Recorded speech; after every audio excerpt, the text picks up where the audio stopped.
നമസ്കാരം. ഞാനിവിടെ നിൽക്കുന്ന രീതി തന്നെ കണ്ടാൽ നിങ്ങൾക്ക് മനസ്സിലാകും ഈ ലോകത്തിൻ്റെ അവസ്ഥ എന്താണെന്ന് തന്നെ. നമ്മളിപ്പോൾ ഒരു വലിയൊരു മഹാമാരിയാണ് നേരിട്ടുകൊണ്ടിരിക്കുന്നത്. ഒരു പാൻഡമിക്കാണ് ലോകം ഫുള്ള്.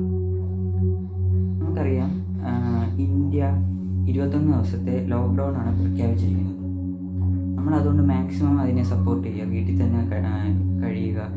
അതുതന്നെ ആവശ്യ സാധനങ്ങൾക്ക് വേണ്ടി മാത്രം വെളിയിറങ്ങുന്നൊരു രീതി നമ്മൾ ചെയ്യണം. കാര്യം അത്രയ്ക്കും വേസ്റ്റായിട്ടുള്ളൊരു കണ്ടീഷനാണ് ഇപ്പോൾ നടന്നുകൊണ്ടിരിക്കുന്നത്. പിടിച്ചു നിർത്താൻ പോലും കഴിയാത്തത്ര വിധത്തിലാണ് ഈ അസുഖം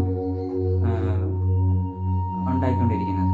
നമുക്കറിയാം, ഇന്ന് 28 മാർച്ച് 2020 വേൾഡ് ഫുള്ള് ഇപ്പോൾ 5,66,374 പേർക്കാണ് ഈ അസുഖം ബാധിച്ചിരിക്കുന്നത്. അതുകൊണ്ട് തന്നെ 25,000 ആൾക്കാർ തന്നെ മരിച്ചു കഴിഞ്ഞിരിക്കും.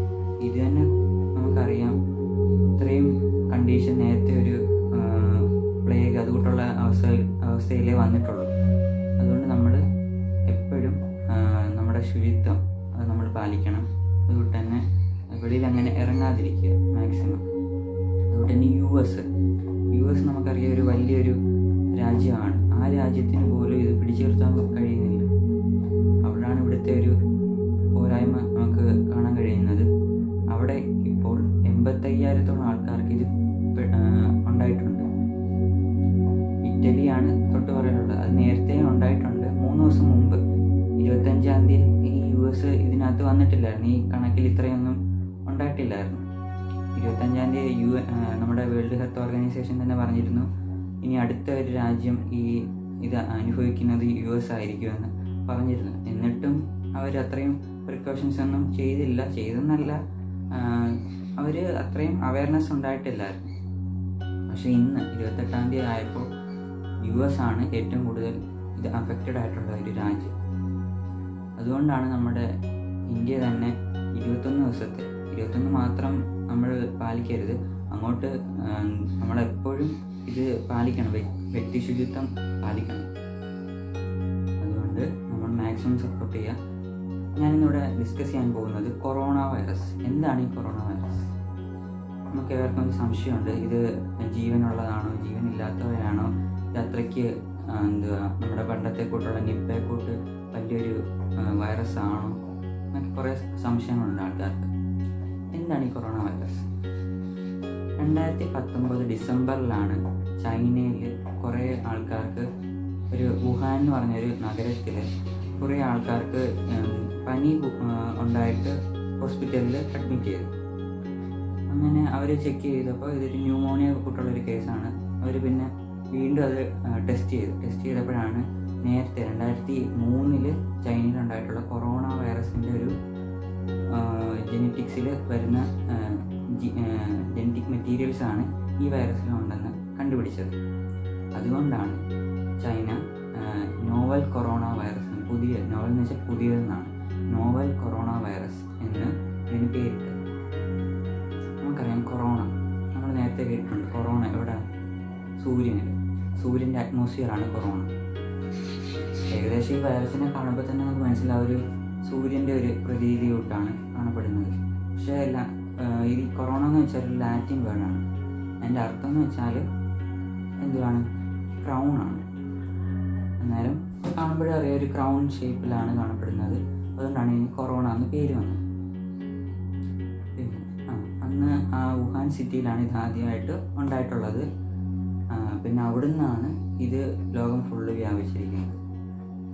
പിന്നെ ഈ വൈറസ് നേരത്തെ വന്നെന്ന് പറഞ്ഞായിരുന്നല്ലോ, ചൈനയിൽ 2003 പിന്നെ അതിന് ശേഷം 2012 നമ്മുടെ സൗദി അറേബ്യയിലും ഇതുണ്ടായിട്ടുണ്ട്. 2003 ഉണ്ടായത് എങ്ങനെയാണെന്ന് വെച്ചാൽ, ക്യാറ്റിൽ നിന്നാണ്.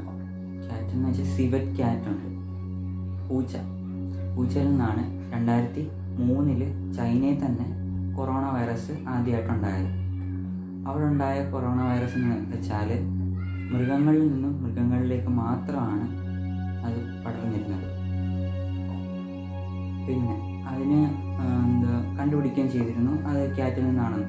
പിന്നെ അത് കഴിഞ്ഞിട്ട് സൗദി അറേബ്യയിൽ, മിഡിൽ ഈസ്റ്റിൽ ചൈന ഉണ്ടായ ആ 2003 കൊറോണ വൈറസിൻ്റെ പേരാണ് സാർസ് സാസ്കോ എന്ന് പറയും.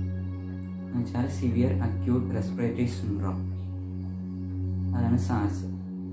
നേരം അതാണ് ചൈനയിലുണ്ടായത്. പിന്നെ മിഡിൽ ഈസ്റ്റിൽ ഉണ്ടായതാണ് വേറൊരു ടൈപ്പ് കൊറോണ വൈറസ് ആണ്. അത് മെർസ്കോ ആണ്.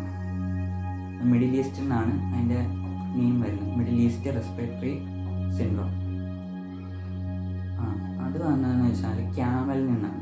സൗദി അറേബ്യ നമുക്കറിയാം, ക്യാമലാണ് കൂടുതൽ അവിടെ ഉള്ളത്. അതുകൊണ്ടാണ് അവിടുന്ന് ക്യാമലിൽ നിന്നാണ് അന്ന് കണ്ടുപിടിച്ചത് കൊറോണ വൈറസ്. അത് മെർസ്കോ ആയിരുന്നു. എന്നാൽ 2019 ഡിസംബറിൽ ചൈനയിൽ കണ്ടുപിടിച്ച ഈ കൊറോണ വൈറസ് ഏത് ജീവിയിൽ നിന്നാണ് കണ്ടുപിടിച്ചതെന്ന് ഉണ്ടായിട്ടുള്ളതെന്ന് ഇതുവരെയും കണ്ടുപിടിച്ചിട്ടില്ല. അവിടാണ് ഇതിൻ്റെ കാഠിന്യം കൂടുതലാകുന്നത്. പക്ഷെ പുതിയ ടെസ്റ്റുകളൊക്കെ പറയുന്നത് സ്നേക്സിൽ നിന്നും, പാമ്പുകളിൽ നിന്നും, അതുകൊണ്ട് തന്നെ വവ്വാലുകളിൽ നിന്നും, അതുകൊണ്ട് തന്നെ ഈ ജീവികളിൽ നിന്നാണ് വന്നിട്ടുള്ളതെന്ന് പറയുന്നത്. അതുകൊണ്ട് നമ്മൾ സൂക്ഷിക്കുക, ഏത് ജീവിയിൽ നിന്നാണ് വന്നതെന്ന് ഇതുവരെയും കൃത്യമായിട്ടുള്ളൊരു തെളിവ് ഉണ്ടായിട്ടില്ല. മരപ്പട്ടിയിൽ നിന്നല്ല, വേറൊരു ജീവിയിൽ നിന്നും ഇത് പറയുന്നുണ്ട്. കൃത്യമായിട്ട് വന്നിട്ടില്ല ഇൻഫർമേഷൻ. എന്തായാലും അത് നമ്മൾ നോക്കാം, അവർ കണ്ടുപിടിക്കുമായിരിക്കും. പിന്നെ ഈ 2019 ഉണ്ടായിട്ടുള്ള ഈ വൈറസ് എന്ന് വെച്ചാൽ നേരത്തെയുള്ള വൈറസിനെ അപേക്ഷിച്ച് ഇത് ഉണ്ടായിട്ടുള്ളത് എങ്ങനെയാണെന്ന് വെച്ചാൽ, നേരത്തെ ഉള്ളതാണെങ്കിൽ നമ്മുടെ ഈ വൈറസ് മൃഗങ്ങളിൽ നിന്ന് മൃഗങ്ങളിലേക്കും പിന്നെ മൃഗങ്ങളിൽ നിന്ന് മനുഷ്യരിലേക്കും ഉണ്ടായിട്ടുള്ളത്. എന്നാൽ 2019 കണ്ടുപിടിച്ച പുതിയ വൈറസ്, അത് രണ്ടും സാർസ്കോയും മെർസ്കോയും ആണെങ്കിൽ മൃഗങ്ങളിൽ നിന്ന് മൃഗങ്ങളിലേക്കും മൃഗങ്ങളിൽ നിന്ന് മനുഷ്യരിലേക്കുമാണ് ഉണ്ടായിട്ടുള്ളത്. എന്നാൽ 2019 ഉണ്ടായത് മൃഗങ്ങളിൽ നിന്ന് മനുഷ്യരിലേക്കും മനുഷ്യരിൽ നിന്ന് മറ്റ് പല മനുഷ്യരിലേക്കും ഇത് പടരുന്നുണ്ട്. പിന്നെ ഇതിന് ഇതുവരെയും ഒരു വാക്സിനേഷനോ ട്രീറ്റ്മെൻറ്റോ ഒന്നും കണ്ടുപിടിച്ചിട്ടില്ല. പലരും പല രീതിയിൽ ടെസ്റ്റ് ചെയ്യുന്നുണ്ട്, HIV ടെസ്റ്റൊക്കെ ചെയ്യുന്നുണ്ട്. പക്ഷെ അതൊന്നും പോസിറ്റീവ് ആവുന്നില്ല.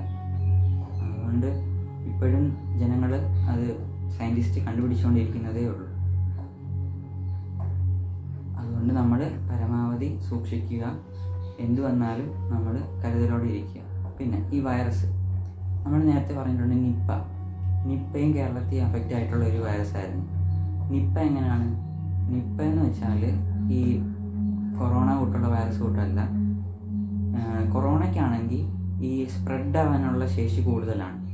എന്ന് വെച്ചാൽ വൈൽഡ് സ്പ്രെഡ് ആവാനുള്ള, കമ്മ്യൂണിറ്റി സ്പ്രെഡ് ആവാനുള്ള രീതി കൂടുതലാണ്. പക്ഷേ നമ്മുടെ നിപ്പയാണെങ്കിൽ ഇതുകൂട്ടല്ല. നിപ്പയ്ക്ക് അങ്ങനെ സ്പ്രെഡ് ആവാനുള്ള ശേഷി ഉണ്ടെങ്കിലും കൊറോണയെ അപേക്ഷിച്ച് കുറവാണ്. പിന്നെ അത് ഡെത്ത് ആവാനുള്ള കേസസ് കൊറോണയ്ക്ക് കുറവാണ്, പക്ഷേ നിപ്പയ്ക്ക് കൂടുതലായിരുന്നു. എന്നാലും നമ്മൾ പിടിച്ചു കെട്ടി. നമ്മുടെ കേരളത്തിലെ നല്ലൊരു ആരോഗ്യമന്ത്രി ഉണ്ടായിരുന്നു, ശൈലജ ടീച്ചർ. അതുകൊണ്ട് ബാക്കി എല്ലാ ആരോഗ്യ പ്രവർത്തകരും ഒന്നിച്ച് നിന്ന് നമ്മൾ നിപ്പയെ കേരളത്തിൽ നിന്ന് ഒഴിവാക്കി. പക്ഷേ ഈ നിപ്പയ്ക്ക് മരണസാധ്യത കൂടുതലായിരുന്നു, എന്നാൽ കൊറോണയ്ക്ക് മരണസാധ്യത കുറവാണ്. എന്നുവെച്ചാൽ മരിക്കാതിരിക്കുന്നതല്ല, മരിക്കുന്നുണ്ട്. 25,000-ഓളം ആൾക്കാർ ഇപ്പം തന്നെ ലോകത്തിൽ മരിച്ചിട്ടുണ്ട്. അന്നേരം നമുക്കറിയാം അതിൻ്റെ വ്യാപനമാണ് ഇതിന് കൂടുതലുള്ളത്, മരണസാധ്യത കുറവാണെങ്കിൽ. അതുകൊണ്ട് നമ്മൾ മാക്സിമം പ്രിവെൻറ്റ് ചെയ്യുക, അത്രയേ ഉള്ളൂ. ഇതുവരെയും ട്രീറ്റ്മെൻ്റ് ഒന്നും കണ്ടുപിടിച്ചിട്ടില്ല. പിന്നെ എന്താണ് ഈ കൊറോണ വൈറസിൻ്റെ ജെനറ്റിക് മെറ്റീരിയൽ, അതുകൊണ്ടുള്ള സാധനങ്ങൾ എന്താണെന്ന് നോക്കാം. ഇതിനൊരു ജെനറ്റിക് മെറ്റീരിയലുണ്ട്. അതുകൊണ്ട് ഒരു പ്രോട്ടീൻ സ്പൈൻസ് ഉണ്ട്.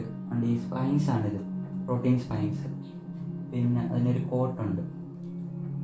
ഇത് നോൺ ലിവിങ് ആണ്. അതാണ് ഏറ്റവും രസകരമായിട്ടുള്ളൊരു കാര്യം. ഇതിന് ജീവനില്ല. ഇത് വേറൊരു മനുഷ്യരിനകത്ത് കയറിയിട്ടാണ് ഇതിന് ജീവൻ ഉണ്ടാകുന്നത്. അതാണ് ഈ കൊറോണ വൈറസിൻ്റെ പ്രത്യേകത. നിങ്ങൾക്ക് ഏവർക്കും മനസ്സിലായെന്ന് കരുതുന്നു. നമസ്കാരം. ജയ് ഹിന്ദ്.